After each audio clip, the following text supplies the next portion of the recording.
Before we begin, I'd like to ask either turn your cell phones off or turn the ringer off out of respect for the service. Thank you. We will begin with a chapter of Psalms. Michtam leDavid, Shomreni el ki chasisi bach, Amart ladinoi adinoyata tevasi balalecha, Ligdoshim asher ba'aretz hema v'adirei kol chefzi bam, Yirbu atzvoi samacher baharu balasich niskei midam, Uvalesa es shmoisam al sfasoi, Adinoi benos chalki b'choisiata tomech goyroli, Chavalim nafnuli banimim nafnachala shofra aloi, Avarei ches Adinoi asher yotzani, Aflelois yisruni chilioisoi, Shivi si Adinoi lenegdi samit kimimini balemoit, Lochein samach libi vayogel kivoidi, Av bisari yishkoin lavetach, Ki loi sa'zoiv nafshi lishol, Loi sitein chasidcha lidoi shochas, Todieni oirachayim savisamachis espanecha, Ni'imois bimin chanetzach.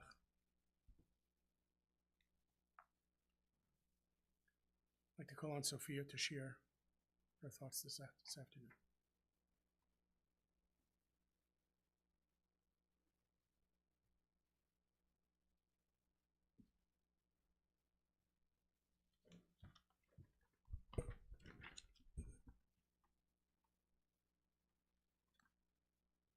Jan, can you turn the picture a little bit to me? Yeah, towards.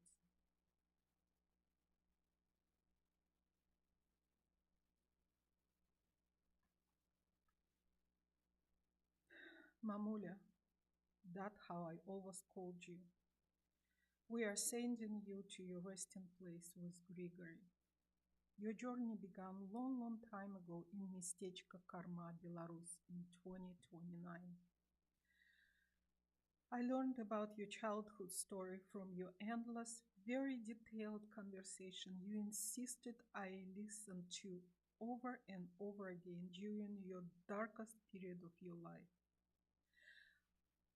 I didn't know then that it was your illness took you to that time and places. This is how I know all about your Jewish roots, your parents, my Baba and Deda, and your endless parade of relatives with their names and dates of birth and death.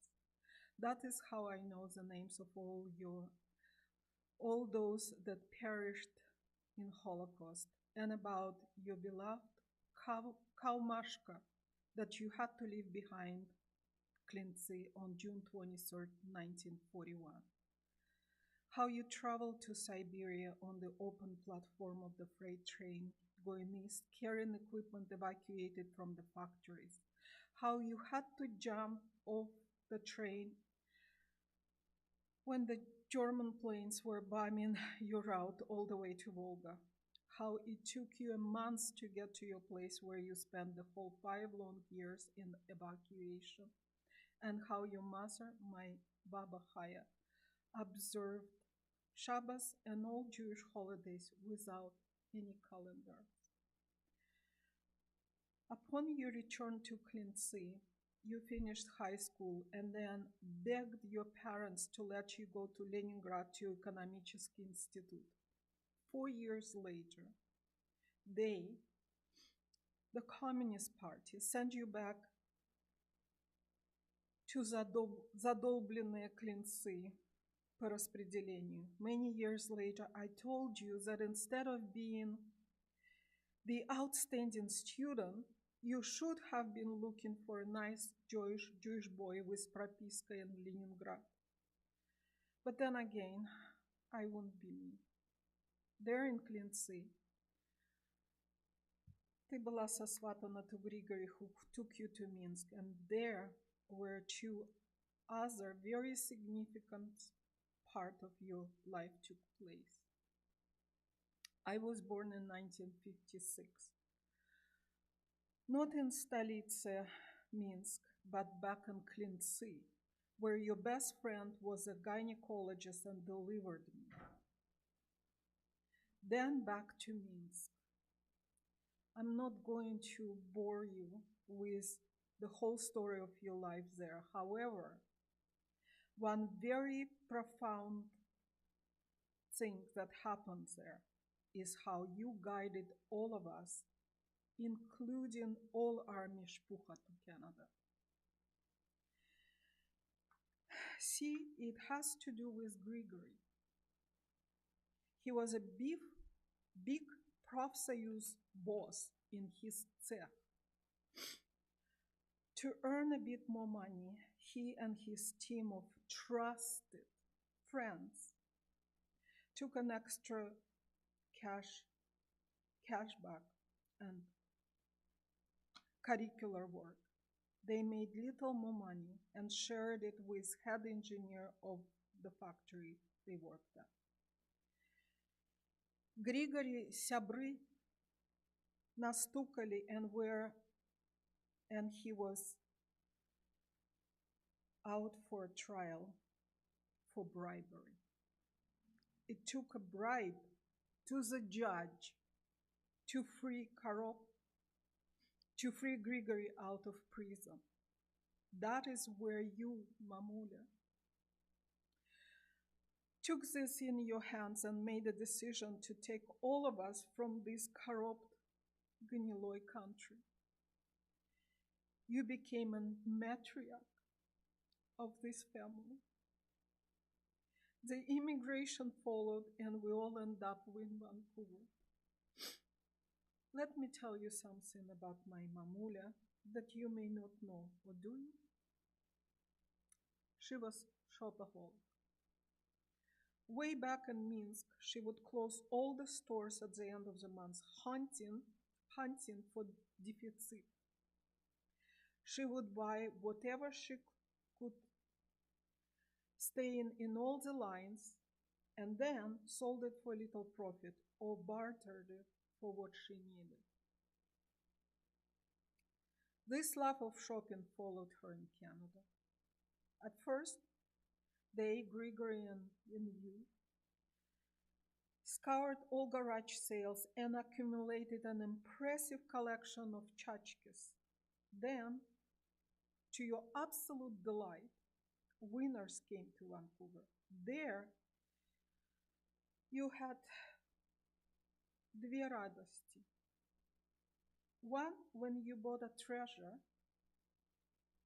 and the other, when you took it back.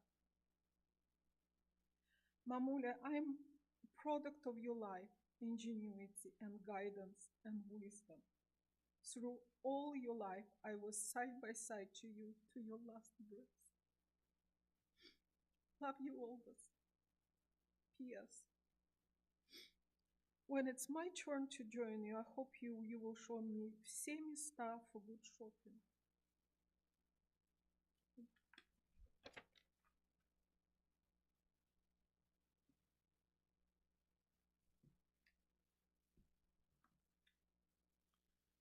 Thank you. I'd like to ask Roman to come and share some thoughts.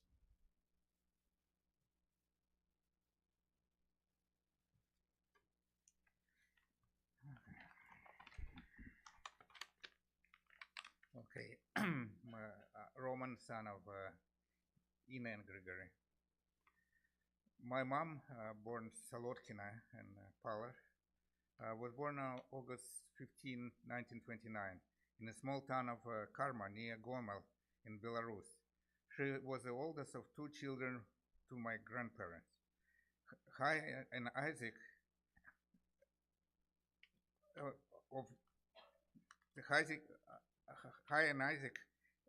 at the age of 3, her family moved to the city of Klintsy, present Bryansk region in Russia. As my grandparents had many siblings, move to Klintsy was a logical move to be closer to their relatives. Ina went to school in Klintsy, but during the war, family had evacuated to city of Shadrinsk in the Ural, Russia region. It was very difficult time for all her family that moved to the Ural, and then her father was conscripted to the Russian army, and he was captured captured during the Kursk battle and spent 2 years in a German prison and was liberated by American troops and made it back to, after the war, to Klintsy. During that time in Shadrinsk, my mom helped her family in all the household needs to be done. She cooked, she looked after younger brother, and it was a very traumatic experience for her.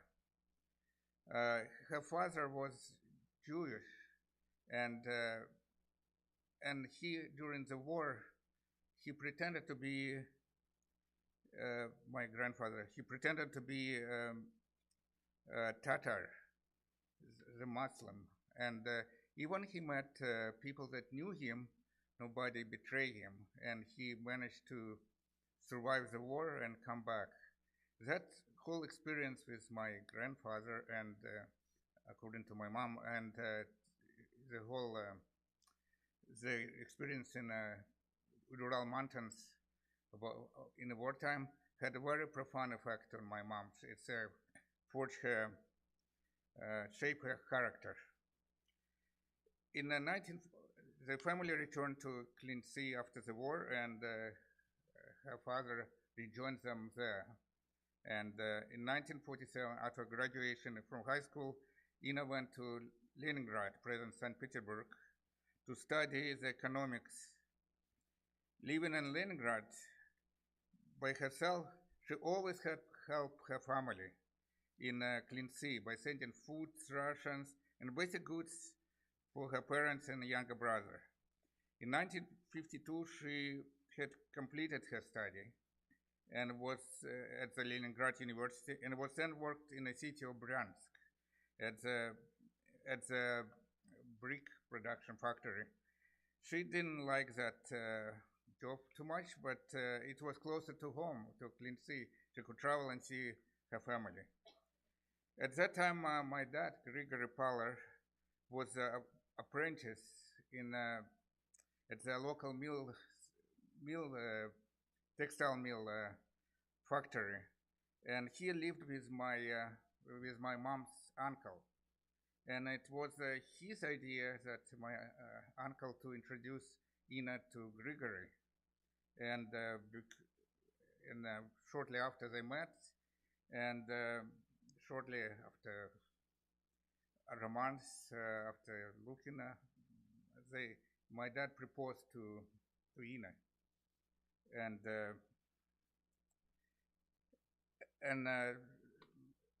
besides that, the new family was in 1950, like they got married in 1955, and in 1956 my sister was born, Sophia. And besides that, my father had introduced his younger sister to Ina's younger brother. So there was another family was born from that relationship, which is very nice to know. And okay,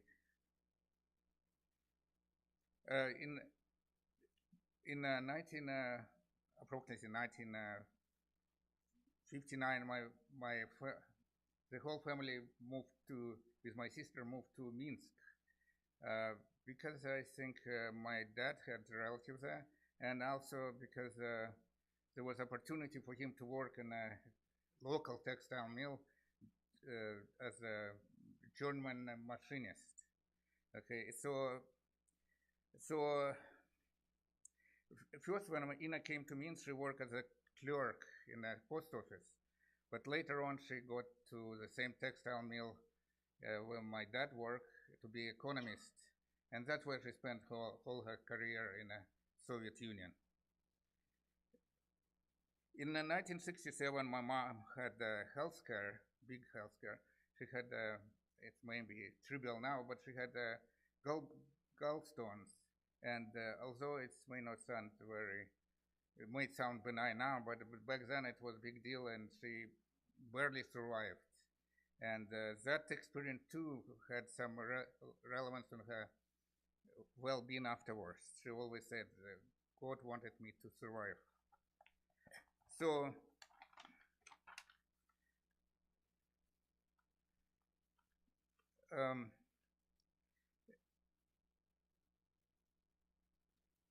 what I remember the most about my mom is that she is very dedicated and to her family, her kids, and her grandkids. In 1979, the whole family left Minsk in USSR and came to Canada. And Ina loved, my mom, Ina loved life in Canada despite the challenges of immigrant's life. She always was proud of our family, success in Canada, and never had any regrets coming to this country. I think of my mom as an eternal optimist. She always has helped sister, me, her younger brother's family, and Baba Ina, as we call her, had 4 grandchildren. She had deeply cared for all of them. In 2017, my mom had become a widow as my dad passed away. And despite her senior age and deteriorating health, I remember her as an optimist. She has amazing ability to garner positive experience from all life situations. She had phenomenal memory and can't extend family stories from long till present. She always tells us. She loved reading, music, and friendships. Yesterday, my mom has joined my dad in heaven. For both of my parents had left lasting positive legacy on us, on kids and grandchildren. But most importantly for me, they had shaped me as a person, husband and father. For that I'm forever grateful. May memory of my mom be and dad be a blessing. Rest in peace, Baba Ina. We will always carry your optimism and your love for life.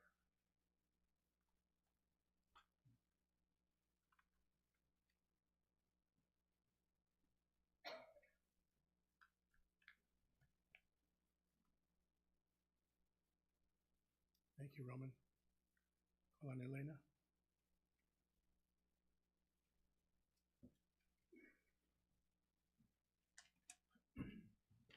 I'm gonna speak in Russian because Baba Ina, her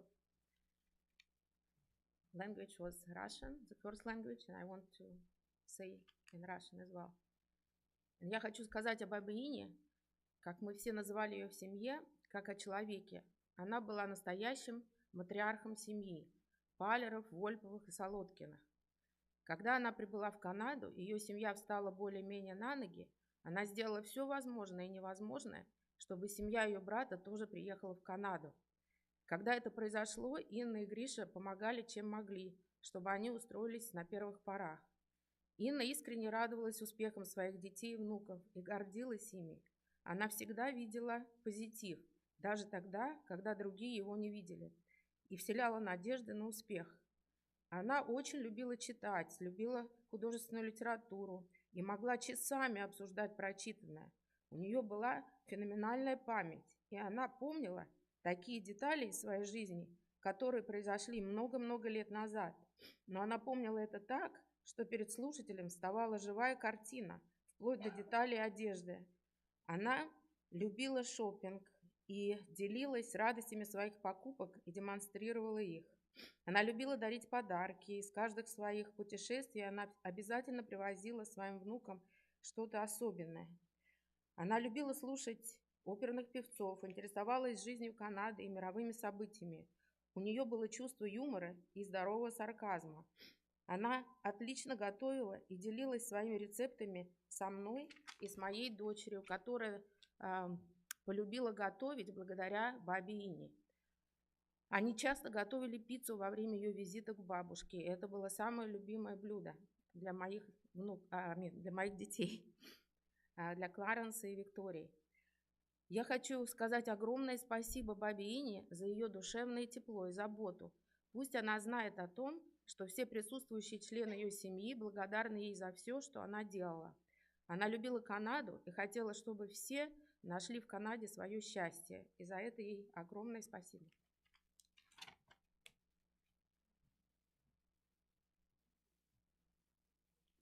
Thank you.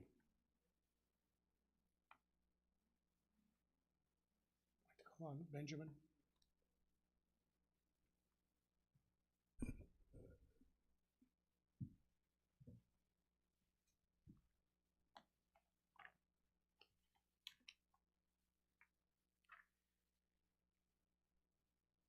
Baba Ina was born in Belarus in August 1929.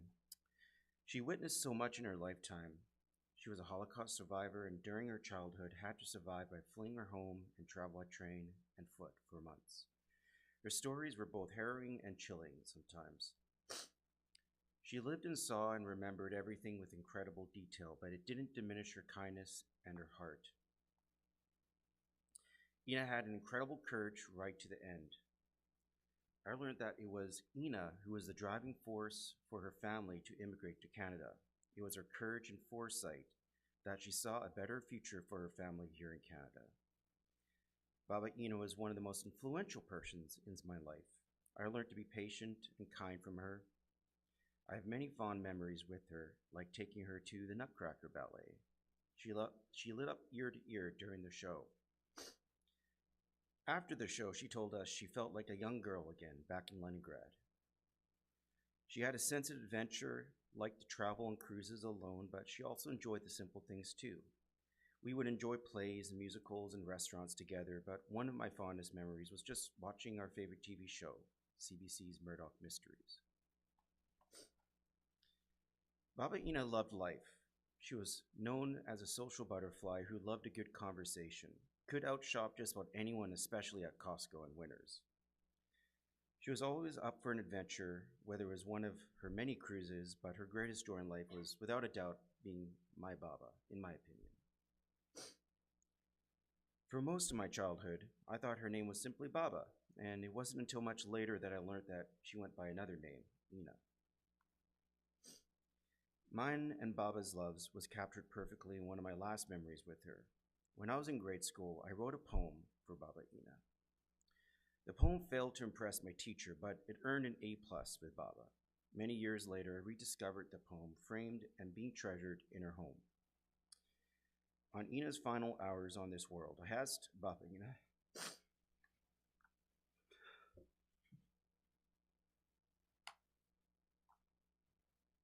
would you like me to read this poem to her? And she nodded yes. So I read her the poem. It earned me one of her last smiles. She cherished this poem, and it was only after her passing that I learned that it represented more than I originally thought. On the framed poem, she adorned a picture of her own childhood home on top. I think the poem brought back joyful memories from her childhood home. I would like to share this poem with everyone here today. Title is My Baba's House. With a one-story home, it is nicely furnished and clean. It has bedrooms filled with comfort, warmth, and gleam. The insects and mice run when the old woman sees scurrying little rodents with small and little teeths.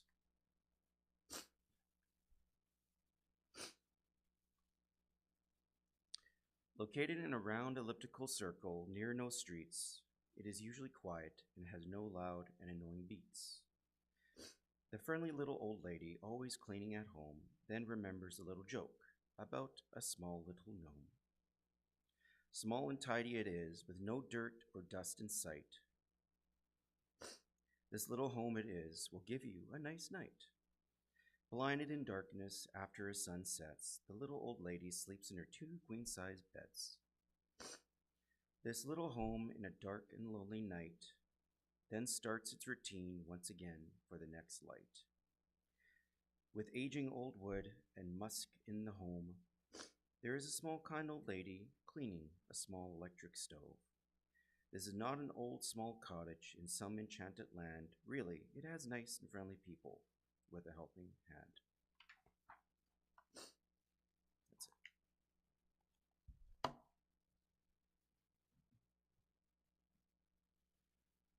Thank you, Benjamin. I'd like to call on Heidi.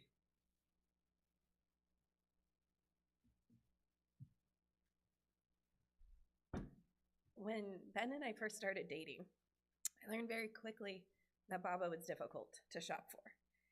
Even if you got her exactly what she wanted, there was a good chance it was going to end up returned to Winners, regardless of whether or not it originally came from Winners, which in itself was a testament to how kind and charming she was, that she was just able to charm the cashiers and they would accept her returns.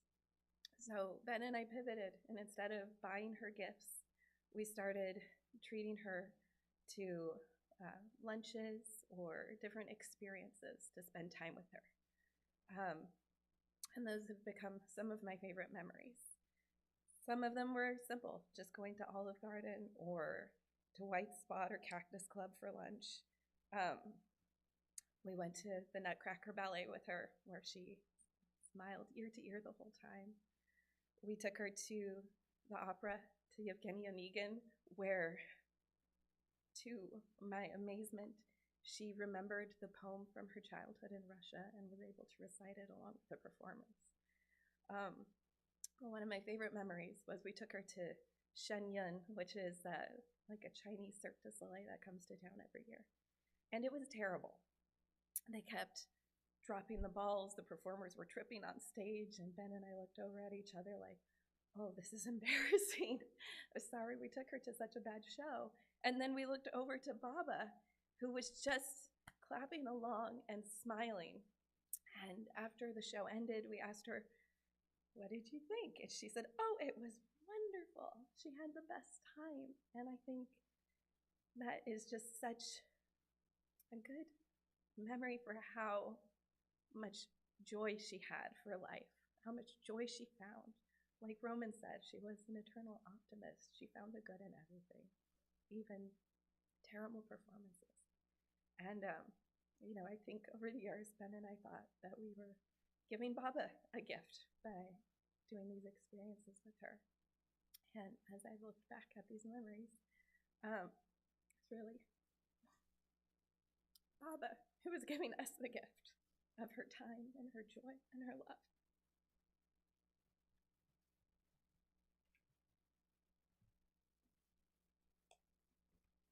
Thank you.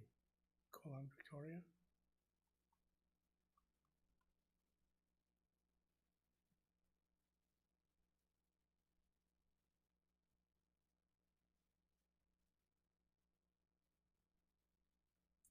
Hi, I'm Victoria. I'm actually Baba's only granddaughter, and what a privilege it is to say that. My brother Clark, well, as I like to say, Clark can't be here today, but this is from both of us. You never know what you have till it's gone, and I love Baba so much, and some of my favorite childhood memories are, like my mom said, sitting in her kitchen making pizza, her sitting with me outside, just talking, and it's just such a blessing to have such a wonderful grandma. She was the only living one that I had, so she meant a lot to me and my brother.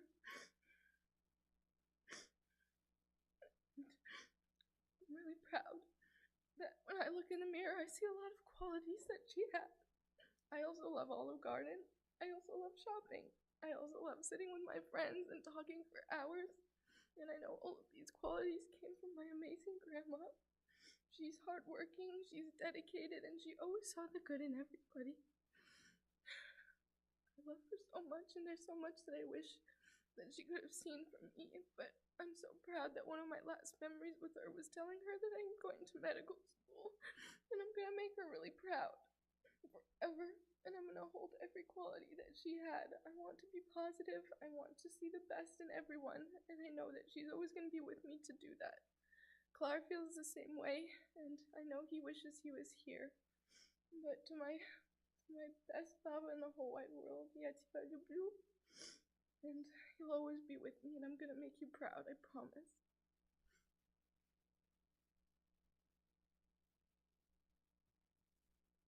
Thank you, Victoria. And now, Roman.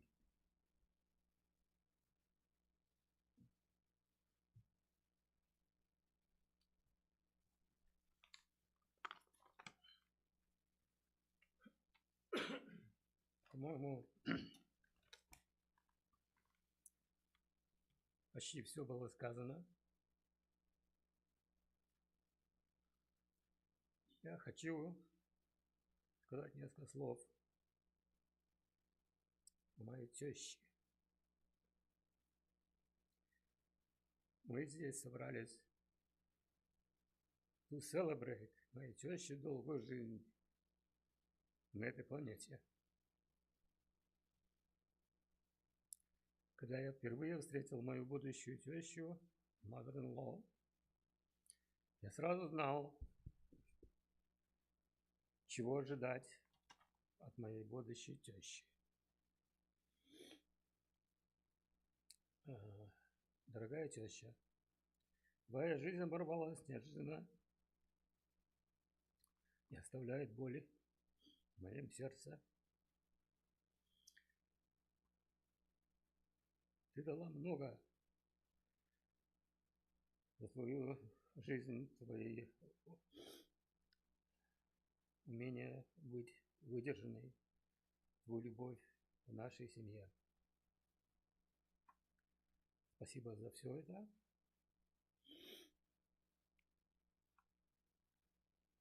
За помощь вырастить наших сыновей. И они любят себя очень.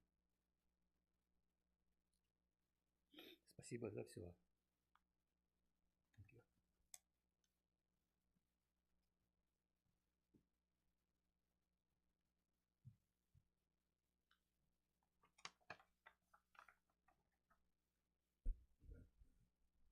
Thank you all for those words of tribute.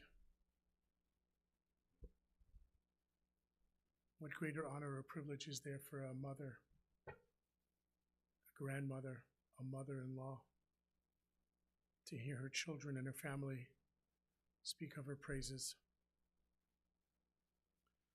We gather here today, my friends, to say farewell to Ina, to Baba Ina. I love that, Baba Ina, a beloved mother, Baba, and matriarch, who lived a long and meaningful life. In Jewish tradition, a long life is not measured only in years, but in what those years carried, the courage they demanded, the values they preserved, and the generations they shaped. Ina's life contained all of this. The Mishnah teaches, Ezel Chacham Haro'eh Tanolad, who is wise? What is a sign of wisdom? Our sages teach us one who sees what will come. Ina was such a person. As we heard, she was born in Belarus. And as a young girl, her world was torn apart by forces far beyond her control. During the war years, as we heard, her family fled by train, enduring displacement, fear, and deprivation. Yet even there, far from home, without comfort, without certainty, her life and her Jewish life for her family was not lost. Her mother, Chaya, or as I believe her name is Chaya Rochel, as we heard Sophia say, observed the Jewish holidays and Shabbat, even in Siberia. Without a calendar, she somehow knew when the holidays arrived. Quiet spiritual strength became part of Ina. And again, as Sophia later said, we always knew we were Jewish. A memory she shared was it was matzah on Pesach carefully stored in a large jar, sign of a dedicated Jewish home. Ina was ambitious and determined. At a time when it was not simple for a young woman, especially one who had lived through the war and exile, she left home to obtain an education. She became an accountant, a profession that reflected who she was, precise, organized, disciplined, and responsible. As we heard, in 1955, she married Gregory, her beloved husband, and together they built a life in Minsk where they raised their children. That life too required courage. And in 1979, the family made, and Ina made that bold decision to leave Belarus because they knew they saw no future for their children. And once again, Ina was the one who saw what would come in her wisdom. They arrived in British Columbia and settling in Richmond, where they lived for many decades. Ina worked hard, lived frugally, saved carefully, and built stability not only for herself but for her family. She was neat, organized, and a true balabosta, someone who ran a home with care, order, and quiet pride. The Mishnah teaches us, Tov Shem Mishem and Tov, a good name is better than fine oil or expensive perfume. Ina earned a good name through consistency and responsibility. She was deeply involved in her family and raising her grandchildren, helping in countless ways, often without being asked and without seeking recognition.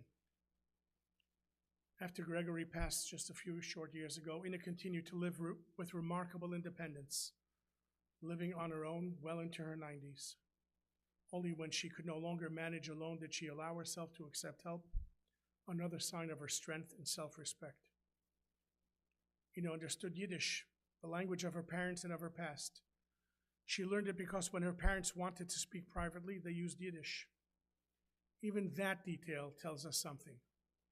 She carried within her the voices of early generations, the echoes of a world that survived because people like Ina refused to forget who they were. And finally, our sages teach us, Maaseh avot siman lebanim, the deeds of parents are a sign for their children. Ina's deeds live on in her children, Sophia and Roman and Elena, in her grandchildren, Ben, Heidi, Dan, Clarence, and Victoria, and the values she passed down as she lives on. Resilience, responsibility, Jewish identity, and the courage to begin again. Today we mourn, but we also honor the life that was not easy and yet was deeply successful. A life that crossed continents, survived war, rebuilt from nothing, and quietly shaped generations to come. May the memory of Ginda Bat Yitzchak and Chaya Rachel be remembered for her strength, her wisdom, her dignity, and her devotion to family. Yehi Zichra Baruch, may her memory be for a blessing. Utei Nishmasa Tzrura B'Tzrada Chaim, may her soul be bound up in the bond of eternal life, and let us say, Amen. I ask everyone to please rise for the memorial prayer.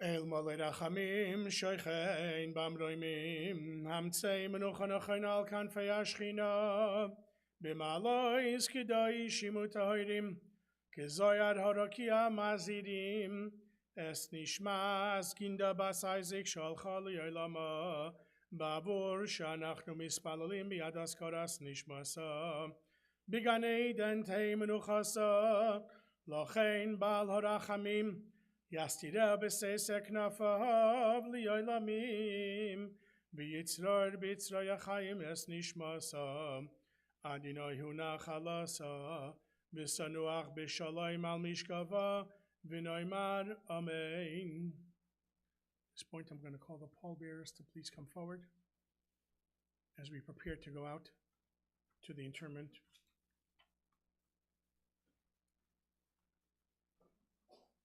For those that need a ride, and for whom it might be difficult to walk, there is a golf cart outside to take you up to the grave.